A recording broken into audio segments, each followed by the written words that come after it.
The following video is geared towards a general audience. It can be enjoyed by both children and adults alike.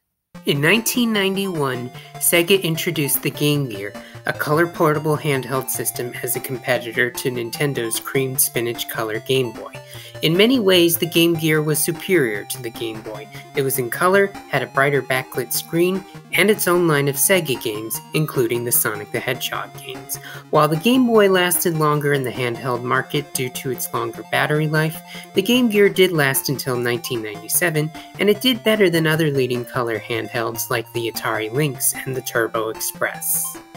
Today I will be showing off my Sega Game Gear collection. First off, this is my original Sega Game Gear. It is old, it's broken, it doesn't work anymore, the capacitors are long dead. But I bought a new Sega Game Gear last year. This one has an aqua green shell, it has modern capacitors for enhanced picture and sound, and it runs on rechargeable batteries.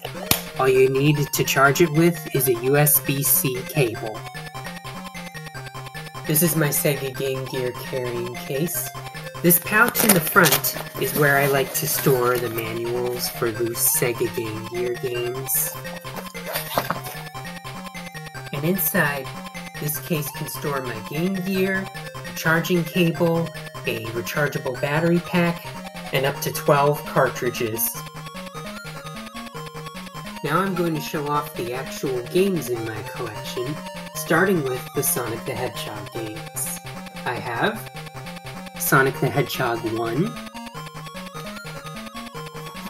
Sonic the Hedgehog 2, Dr. Robotnik's Mean Bean Machine, Sonic Chaos, Sonic Triple Trouble,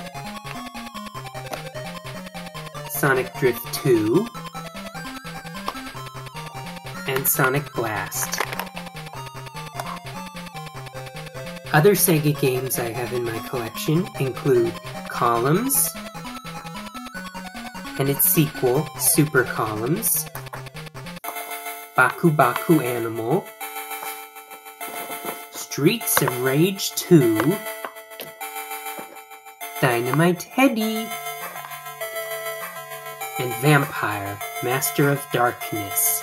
This was Sega's answer to Konami's Castlevania games, since Konami never developed for the Game Gear. And while Vampire Master of Darkness tried to fill the Castlevania void, the Game Gear still could have used games based on Teenage Mutant Ninja Turtles, Tiny Toon Adventures, and Rocket Knight Adventures. Disney games I have Castle of Illusion starring Mickey Mouse, Land of Illusion starring Mickey Mouse, Legend of Illusion starring Mickey Mouse, The Lucky Dime Caper starring Donald Duck,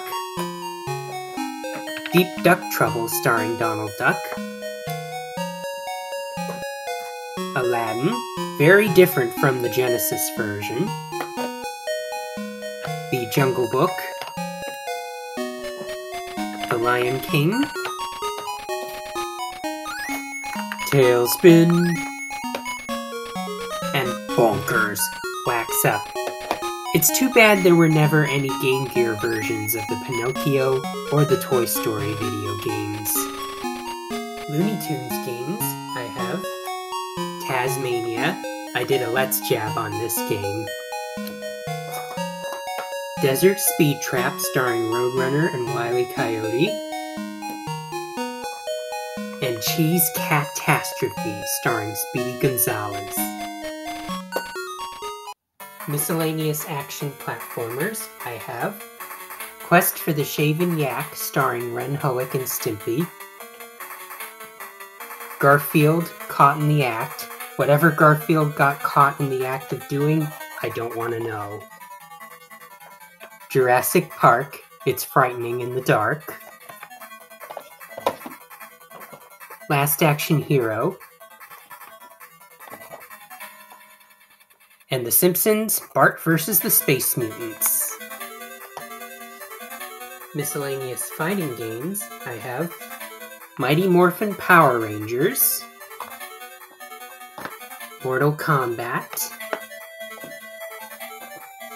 and WrestleMania Steel Cage Challenge. Sports games, I have Fred Couples Golf and Sega Sports Trivia Championship Edition. Unspecified games, I have Miss Pac-Man,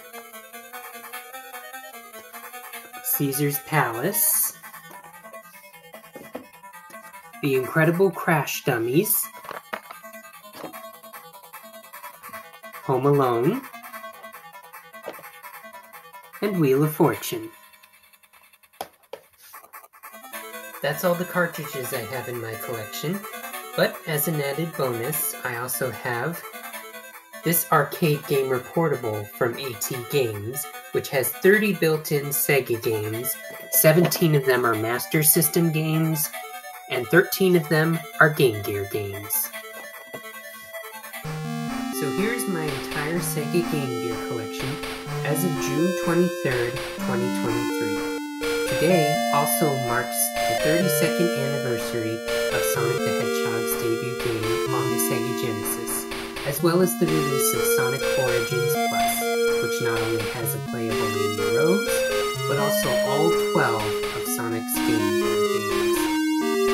Happy 32nd anniversary, Sonic! I hope you enjoyed this video. This is FlyingDuckManGenesis, out.